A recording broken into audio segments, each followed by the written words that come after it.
One of the things that has really been discussed a lot is the exchange of ideas and then also the relationships that come out of this as a result of IPNC. And so we've had, well, David Adelsheim talks about his, current partner as someone who he really got to know here, and so does Jason Lett, actually. And then also the exchange of ideas, that it's not just about sort of food and wine, but there are also seminars. And so if the two of you could maybe reflect a little bit about what you've taken away personally and professionally from IPNC, that would be really great. And you started to tell a story about some of these relationships as well. Well, yes, as I was saying, the first couple of years, the IPNC didn't generate a lot of money. So when foreign visitors came, the wineries put them up. And so I think that was one of the first things that happened, was that relationships formed because people stayed with people. Some of the times you would have people from other parts of the country or Canada. One of our very best friends and now distributor of our wines came to one of the early IPNCs, fell in love with Oregon Pinot Noir and started a distributorship in Canada. He was, by the way, the French horn player for the Toronto Symphony. And that relationship has lasted to this very day. And so I think those sorts of things really happened. For the afternoons the Sunday afternoon, there was always events. The Adelsheims hosted an event quite often for everybody afterwards to decompress. On Saturday afternoons, for the young French, we often had a pool party where everybody just came over, because many of these IPNCs, it was very hot. So you'd have the big lunch at noon, the big tasting, and then everybody was a little somnolent. So we would come and jump in the pool. And we would go visit people that came here to visit us. So we have visited people in France and in Canada, in good relationship with people in New Zealand. We've spent a lot of time going back to New Zealand, Australia. So that personally has been a major thing, the people and some of the consumers that have come year after year. We have some people who we go to North Carolina and hike waterfalls with, that we met at the IPNC, that were just consumers that came, and they've come to visit us every year, and we try to go visit them. So those kinds of relationship. I think professionally, one of the really interesting pieces of the IPNC were the bus rides, and going around in this venue to other vineyards and watching other winemakers and viticulturists talk about their own vineyards in a way that they wouldn't if you just drop by, and doing it, teaching the participants, but also taught those of us that were taking people on the buses. And then, of course, all of the educational events around it. But I really think that it's the relationships and seeing people in a different way, because they were here at the celebration.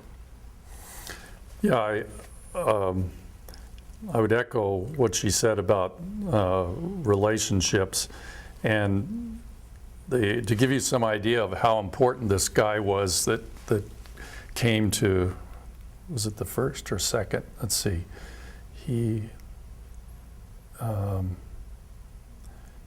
Well, anyway, Scott Wilson started this thing, and he basically introduced Oregon Pinot to Toronto. And for 20 years, Toronto was a major market for Oregon Pinot Noir because of him, because of his experience at the IPNC.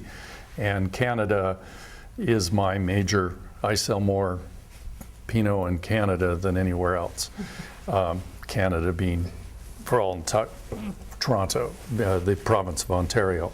And so economically, it had a very, very significant impact on me.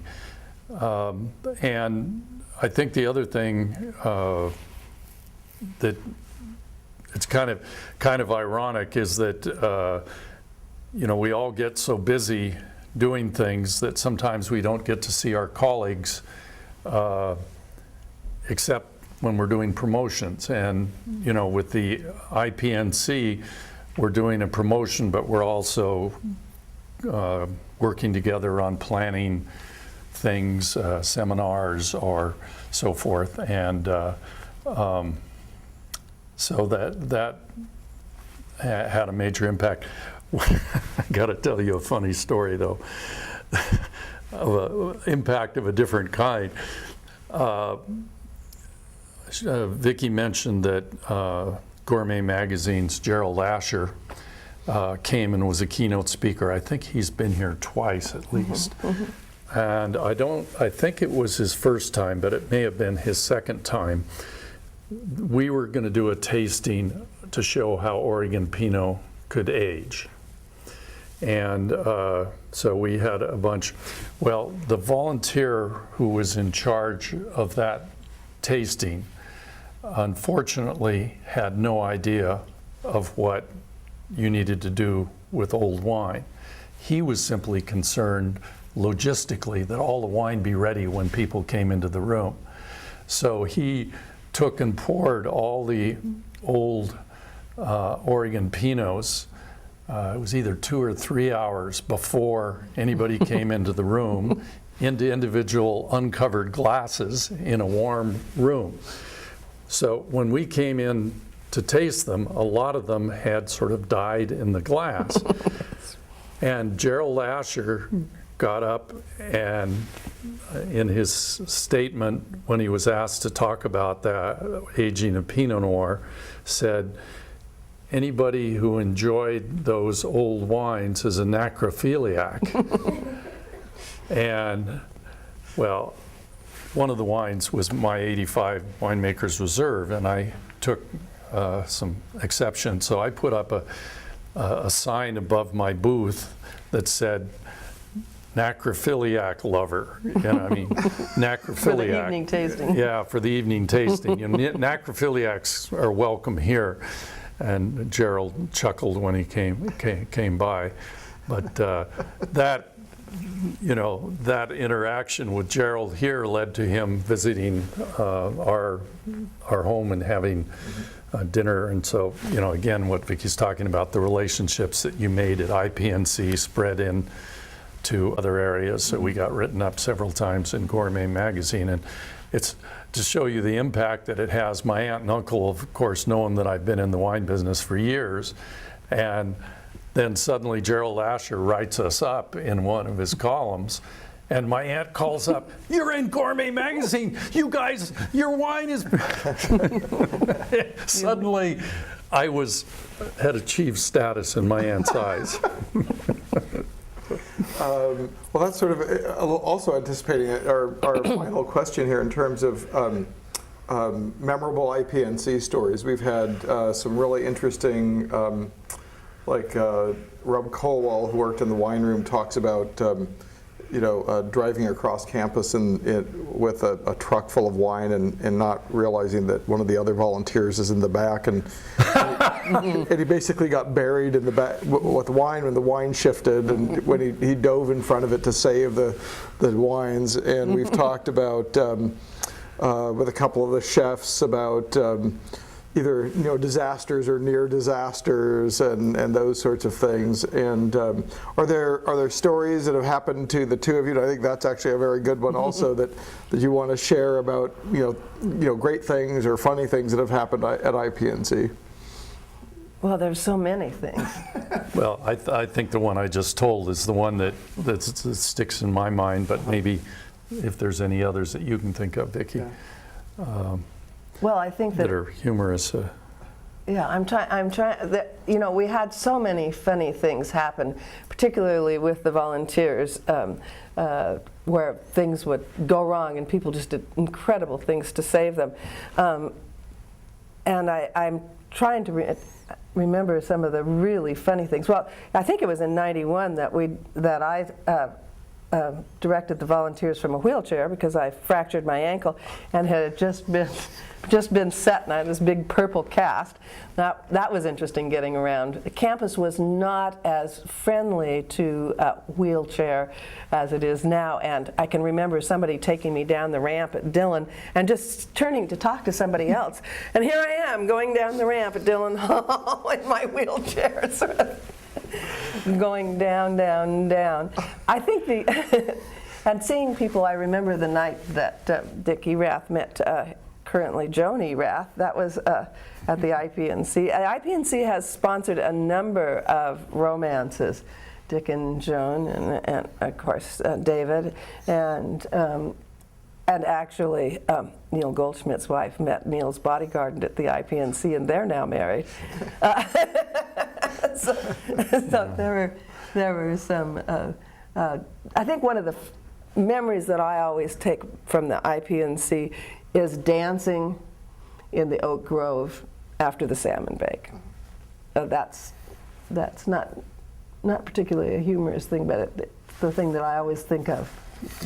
Well, speaking of that, and you'll have to confirm this with other people because I may be misremembering history, but I remember, I think I was one of the people that was influential in getting beer here. Oh, yes. I think ultimately Ponzi owned Bridgeport, and that came. But I remember that, you know, I used to go crazy dancing at these things, and I remember asking somebody, you know, we need to have some beer here, you know. And that's when the Baptists raised the Baptist ghosts came up from the ground. People said, well, you know, we've worked very hard to allow a wine festival here, but, you know, bringing in beer, that's probably going to be pushing it. And you know, I remember pushing very hard to get beer there. And speaking of funny incidents, this triggered it. I got one of my best accounts in Chicago because the head buyer of the Crab House, it was called the Crab House, she was dancing, and she liked to dance, and they were playing some real nice rock and roll that you could really move to. And I got out there and we were dancing for, till they turned off the music, and you know, we were all over the dance floor and crazy and everything.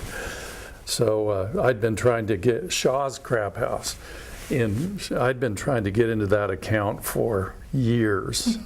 And after that, we were in Shaw's Crab House all the time until she moved on. But it came off the dance floor at the IPNC after this, you know, the salmon bake. Mm-hmm. I think a lot of the social things that happened. But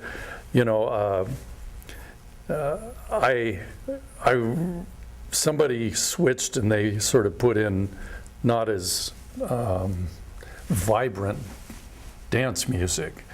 You know, they started bringing in big bands and sort of jazzy things and so forth. But I remember when they had some, you know, really good dancing rock and roll, and people get out there and you'd learn something about some of your, you know, your colleagues, like Terry Castile at Bethel Heights, and I share an absolute love of dancing, and Terry would get out there and I would, and some of your colleagues would be a little reticent, and I would go grab ladies and pull them onto the dance floor. And so we just had these fun interactions at the thing. Yeah, I forgot about that.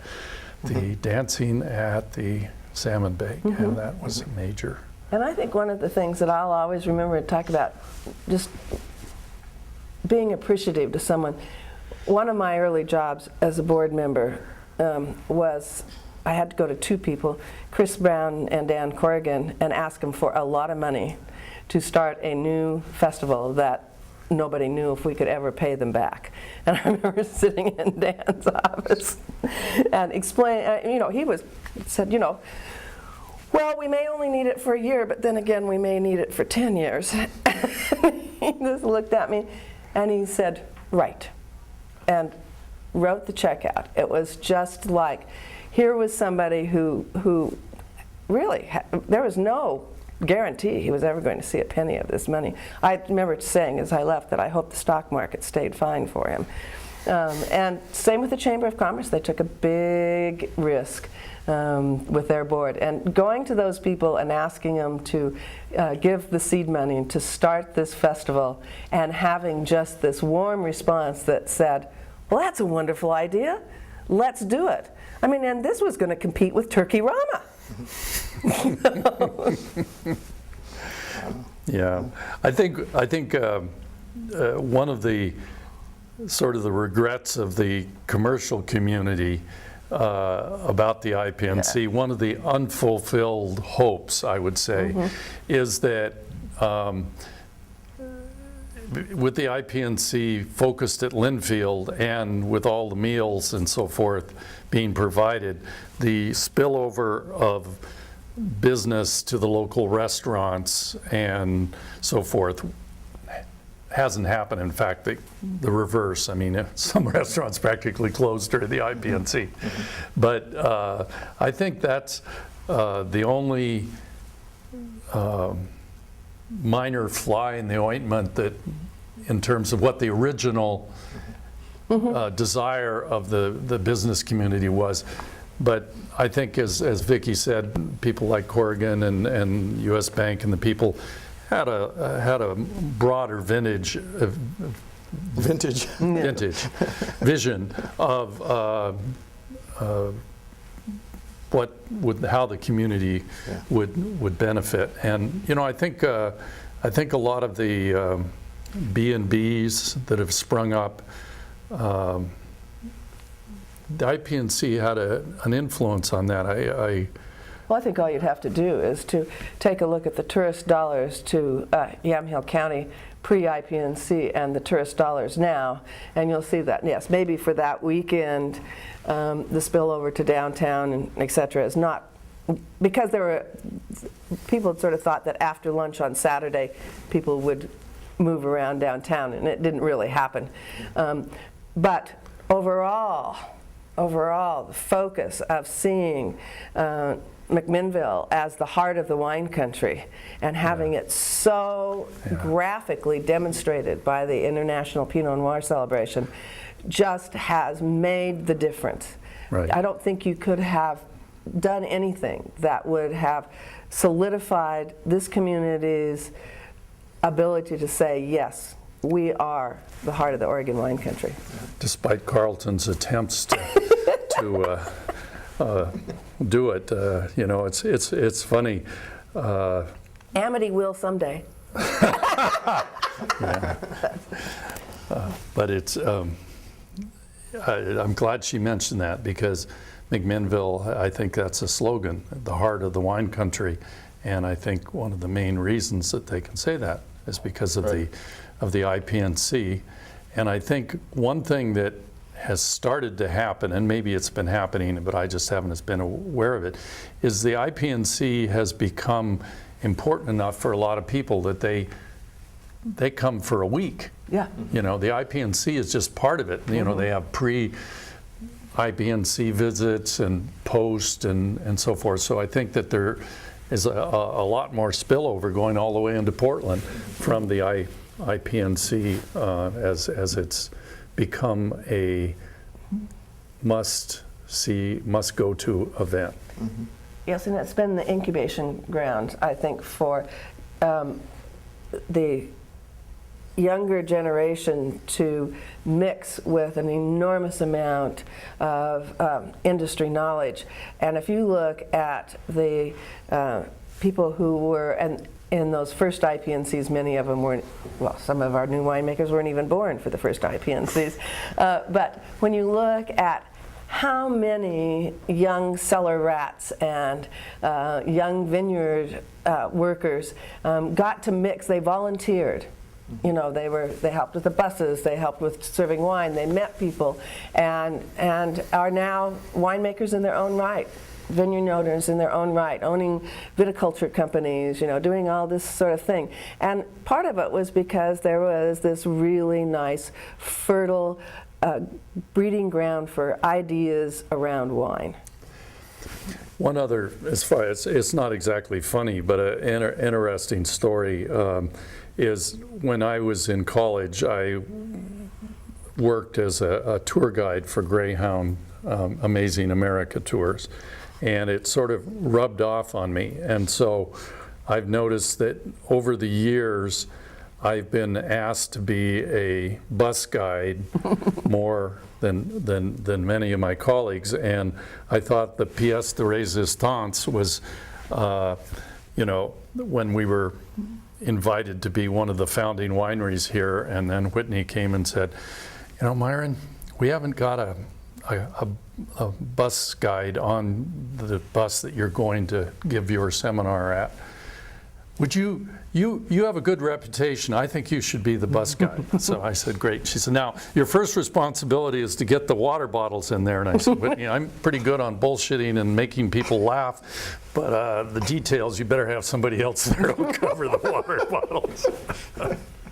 So you do the line there, providing the water bottles. Well, all right. I think that's about it. Okay. Thank you very much. Yeah.